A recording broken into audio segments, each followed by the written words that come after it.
यशोमती मैया के नंद लाला। जब से कान्हा का जन्म हुआ है ना, मैं तब से देख रही हूँ, तब से हम पे कोई भी संकट आती है ना, तो अचानक से कोई अपरिचित हमारी सहायता करने आ जाते हैं, और जाते समय कान्हा की आज्ञा लेके जाते हैं, और कभी कभी तो इसे प्रभु बोल के जाते हैं। बाबा संभालो। यशोदा, इस जानकी को चढ़ो है और विचित्र विचार तुम्हारे मन में है। अरे सब जानते हैं कि हमारा परिवार राजसी, तुम्हें पता ना चल तो होगा, पर हमारे कान्हा को सब राजकुमार ही समझते हैं देखकर, इसीलिए उसे सम्मान देने के लिए सब ऐसा ही करते हैं, और कोई बात ना है।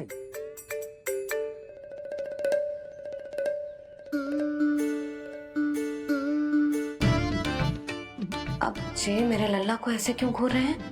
बुरी दृष्टि लगाएंगे क्या? वैद्यराज जी,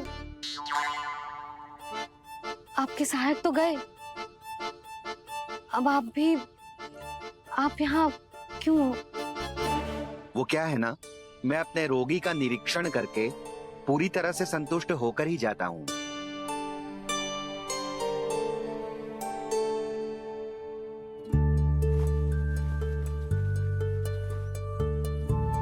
हाँ, संकेत तो अच्छे हैं, कल सुबह तक बिल्कुल ठीक हो जाएगी। धन्यवाद वैद्य जी।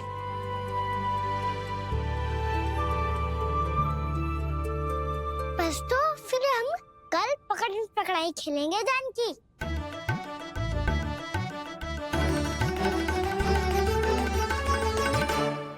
भानु, बंसी, जाकर उस क्षेत्र के चारों ओर बाड़ बनवा दो और वहां सूचना पट्ट भी लगा देना, ताकि जानकी के साथ जो हुआ है वो किसी और के साथ ना हो। शीघ्र जाओ। जी ठीक है।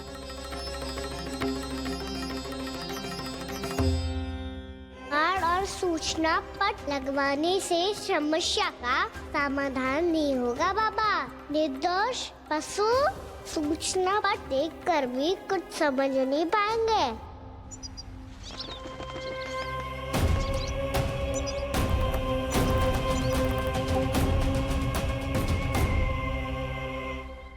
तो तुम्हारे कहने का अर्थ यह है कि व्योमासुर मारा जा चुका है, और वो बालक अब भी जीवित है। हाँ महाराज, मैंने गोप बालकों को कहते सुना था कि कृष्ण ने छलिया को मोक्ष दे दिया है, पर वृंदावन सुरक्षित नहीं है महाराज। वो एक बहुत बड़ी समस्या से जूझ रहे हैं। कैसी समस्या? गांव के निकट क्षेत्र में किसी विषैले सर्प का निवास है। उसके विष का प्रभाव इतना भयानक है महाराज, जैसे विष ना हो, स्वयं हलाहल हो। मेरी कोई भी औषधि रोगी का उपचार नहीं कर पा रही थी। निकट के क्षेत्र में कहाँ है वो सर्प? गोप मानते हैं कि वो सर्प गांव के निकट यमुना नदी के जल में रहता है। मुझे तो लगता है महाराज, ये कालिया नाग की कथा कोई किंवदंती या लोक श्रुति नहीं, एक सच्चाई है, एक विषैली सच्चाई।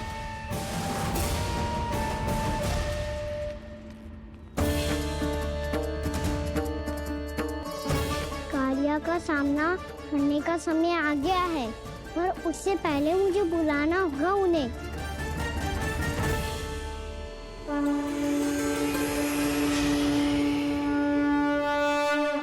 संसार के दारुण भय का नाश करने वाले, सभी कष्टों का हरण करने वाले, विश्व का समस्त ऐश्वर्य प्रदान करने वाले, कमल जैसे लोचन, मुख और चरणों वाले आजानुभुज श्री राम को मैं बार बार नमस्कार करता हूँ। आपदामपहर्तारं दातारं सर्व संपदाम लोकाभिरामं श्री रामं भूयो भूयो नमाम्यहम्। कागभूषोंडी, कागभूषोंडी, कागभूषोंडी। प्रभु क्षमा करें, मुझे जाना होगा।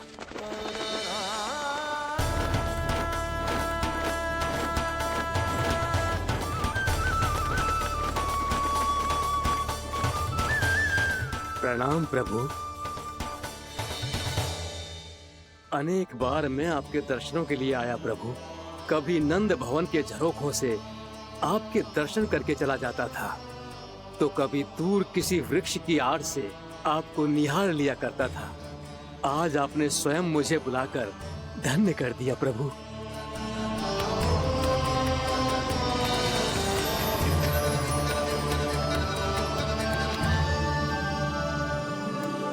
मैंने आपको यहाँ एक विशेष कारण से बुलाया है। आपके श्राप से इस कालिया नाग को मुक्त करने का समय आ गया है। ये तो बहुत ही उत्तम समाचार है प्रभु। इतने वर्ष बीत गए, मुझे आज भी स्मरण है वो दिन जब मैंने उन्हें श्राप दिया था। अपने क्रोध पर नियंत्रण खोकर बहुत बड़ी भूल कर दी थी मैंने प्रभु। बीती हुई घटनाओं पर दुखी होके कोई लाभ नहीं है। हमें भविष्य की ओर देखना होगा।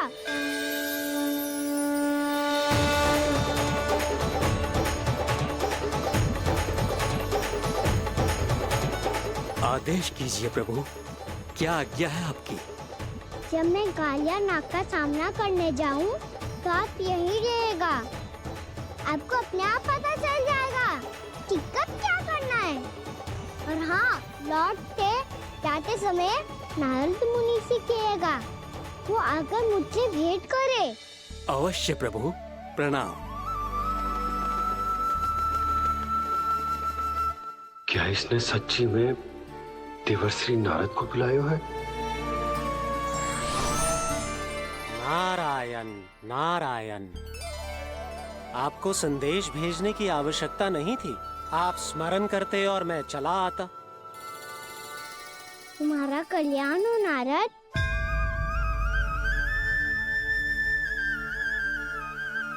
मैंने तुम्हें एक विशेष कार्य के लिए बुलाया है। आज्ञा दीजिए प्रभु। तुम्हें एक बात फिर कंस से भेंट करनी होगी। विचार कीजिए महाराज, क्या आप बिना किसी शंका के कह सकते हैं कि कौन सी पंखुड़ी पहली है और कौन सी आठवीं? उस दुष्ट से भेंट करना स्वयं कीचड़ में उतरने के समान है प्रभु। कमल पुष्प प्राप्त करना हो तो कीचड़ में उतरना पड़ता है नारद। आपका आदेश तो मैं स्वप्न में भी नहीं टाल सकता प्रभु। कंस कालिया नाग के बारे में जान गया है, पर वो उसका सामना करने का साहस नहीं कर पाएगा। मैं आतुर हूँ प्राप्ति, मूर्ख नहीं। मेरी बुद्धि फिर नहीं गई है। मैं स्वयं उस कालिया जैसे महाविषैले सर्प के सामने खड़ा हो जाऊं और अपने ही काल को आमंत्रित कर लूं। तो फिर अपने लाभ के लिए उसका प्रयोग करने का कोई और उपाय सोचिए स्वामी। कुछ ऐसा कीजिए कि यमुना नदी का पूरा जल विषैला हो जाए और वृंदावन वासी उसका उपयोग करे, और आपका काल कहलाने वाला वो बालक स्वयं काल के गाल में चला जाए। उत्तम उत्तम सुझाव है प्राप्ति। अब मुझे उस कालिया तक पहुंचने का मार्ग ढूंढना होगा। उसको विवश करने का कोई उपाय ढूंढना होगा, क्योंकि व्यक्तिगत रूप से उससे भेंट करना असंभव है। असंभव। आप सही कह रहे हैं प्रभु। कंस में उतना सामर्थ्य नहीं कि वो कालिया नाग का सामना स्वयं कर सके। वैसे तो कालिया गरुड़ देव का भी सम्मान नहीं करता, तो फिर वो कंस का सम्मान क्यों करेगा भला? नहीं करेगा, पर कंस तुम्हारा सम्मान अवश्य करेगा नारद। तुम्हारी बातें भी सुनेगा और मानेगा भी। ये मेरी योजना का बहुत ही महत्वपूर्ण भाग है। तुम कंस के पास जाओ और कहो कि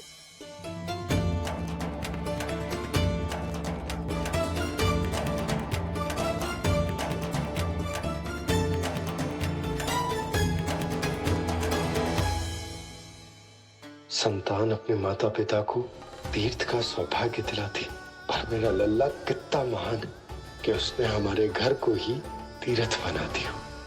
ऐसा तीर्थ जहां मेरी आंखों के सामने भक्त और भगवान का मिलन हो रो है।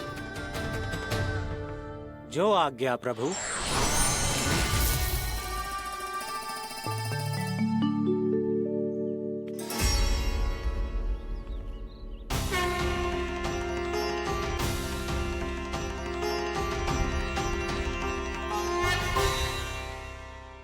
बाबा, कान्हा, ये सब क्या चल रहा है? पहले काक भुसुंडी जी और फिर जे नारद जी। क्या योजना बना रहे हो तुम? कान्हा, बताना लल्ला, क्या सोच रहे तू? कान्हा देख, अगर तुझे अपने बाबा को ना बताना हो ना, अपने भक्त को बता दे। क्या सोच रहे हो लल्ला? क्या करने वाले हो आप?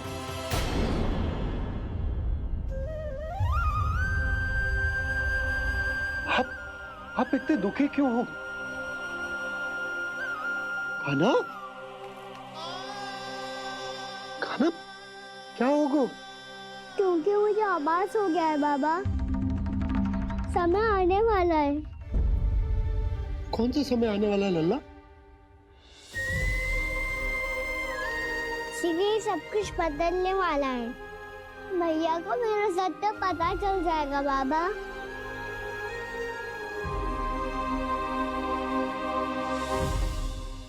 पर लल्ला, इसका काक भुसुंडी और कालिया नाग से क्या संबंध है? ऐसा क्या हुआ था और क्या होने वाला है?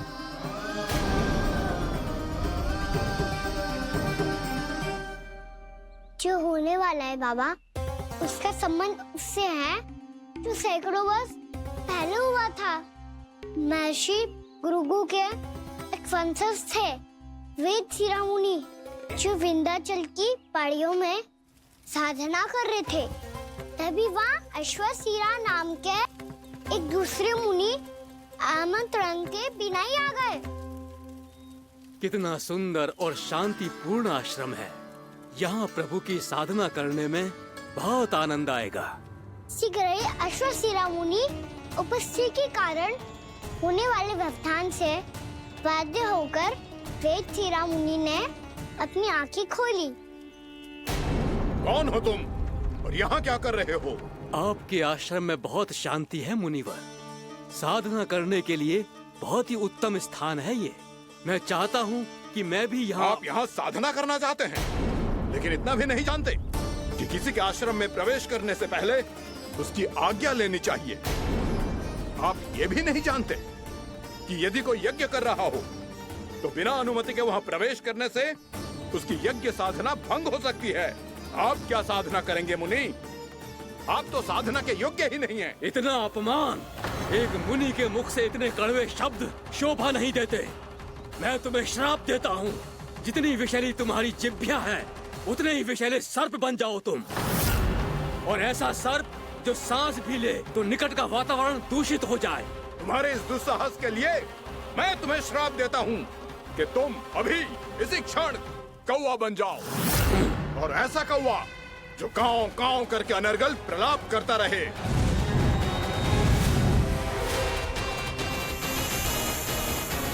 ये मैंने क्या किया? ये मैंने क्या किया? क्रोध के कारण दोनों ने एक दूसरे को श्राप दे दिया। पर दोनों ही मेरे भक्त थे, और भगवान होकर मैं अपने भक्तों को इतनी कठिनाई में कैसे देख सकता था।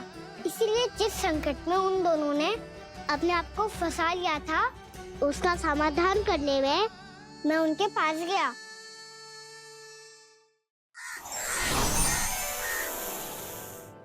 देखिए ना प्रभु, ये क्या हो गया हमसे? हमारी रक्षा कीजिए प्रभु, मार्ग दिखाइए हमें। क्रोध पर नियंत्रण ना होने के कारण आप दोनों ने एक दूसरे को बहुत ही भीषण संकट में डाल दिया है।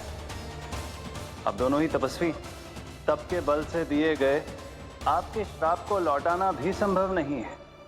प्रभु कोई तो उपाय होगा, हम आपके शरण में हैं प्रभु। अपराध तो हमसे हुआ है प्रभु, पर अब आपसे ही आशा है, कुछ ऐसा कीजिए भक्त वत्सल, जिससे हम दोनों के श्राप का प्रभाव कुछ कम हो जाए। आप दोनों ही मेरे भक्त हैं, इसलिए आपकी पीड़ा का निवारण करने का एक उपाय है मेरे पास। वेद शिरामुनि, जब आप कालिया नाग बनेंगे तो आपको मेरे चरणों को अपने शीश पर धारण करने का सौभाग्य मिलेगा।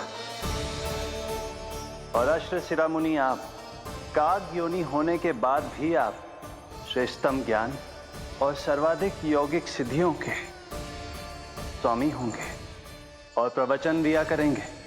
इसके बाद अश्वशिरा मुनि काक भुसुंडी बन गए, जिन्होंने आगे चलकर सेम गरुड़ देव को रामायण सुनाई। और मुनि वेदशिरा महर्षि कश्यप और देवी कत्रियों के पुत्र कालिया नाग बनकर जल में। और अब वही कालिया नाग जमुना जी में, जिनके कारण जानकी के प्राण लगभग चले ही गए थे। अब कालिया नाग को उचित स्थान पर भेजने का समय आ गया है बाबा। पर ये तो अच्छी बात है कान्हा, वेद शिरा मुनि को दिया हुआ तुम्हारा वचन भी पूरा हो जाएगा, जमुना जी की शुद्धि भी हो जाएगी। इस सब के बाद भी तुम दुखी क्यों हो? क्योंकि इसके बाद मैया के सामने मेरा रहस्य खुल जाएगा बाबा। उन्हें पता चल जाएगा कि उनका बालक कोई साधारण बालक ना है। भविष्य में जो होने वाला है उसे सबके सामने घटने से रोकना मेरे लिए भी संभव ना होगा।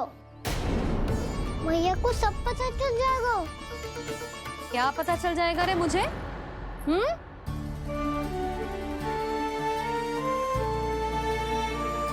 यही कि सबसे अधिक प्रेम मैं आपसे ही करता हूँ। अब बस भी कर, चलो भोजन के लिए बुलाने आई थी तुम दोनों को। भूखा थोड़े ना रहने दूंगी अपने लल्ला को, मेरा लल्ला दुर्बल हो जाएगा ना। आप खिलाओगे तो ही खाऊंगा। हाँ ठीक है, मैं ही खिलाऊंगी। अब चल, आओ जी चल।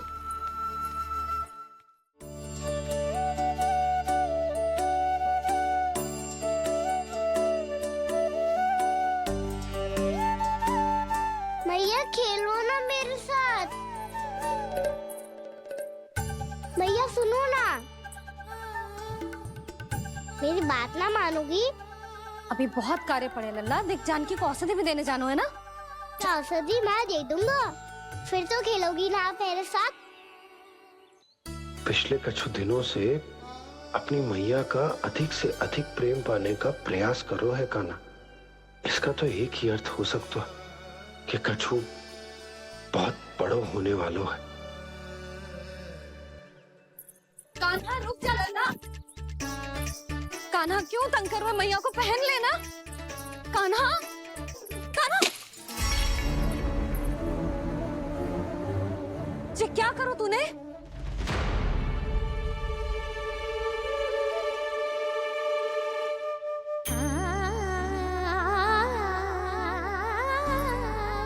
अच्छा ठीक है, अब मुंह लटकाने की आवश्यकता ना है। ये ले।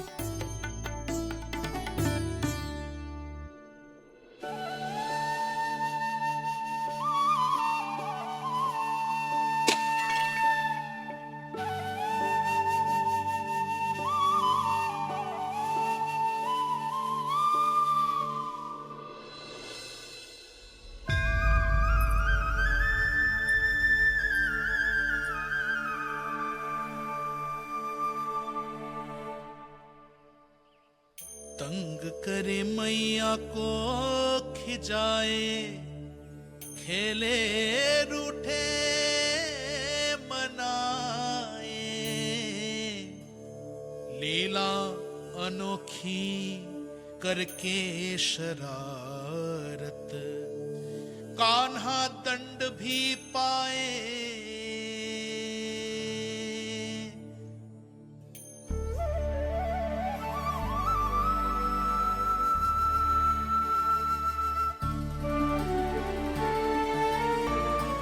रूठना मनाना, खेलना खिलाना, पहले शरारत करके क्रोध दिलाना और फिर क्षमा मांग लेना, ये सब जानबूझकर कर रहे है कान्हा, जैसे जीवन भर के लिए अपनी मैया की ममता को अपने हृदय में समेट कर रखना चाहते हो। कैसे कैसे करूं उस कालिया से मित्रता, कैसे करूं उसका उपयोग?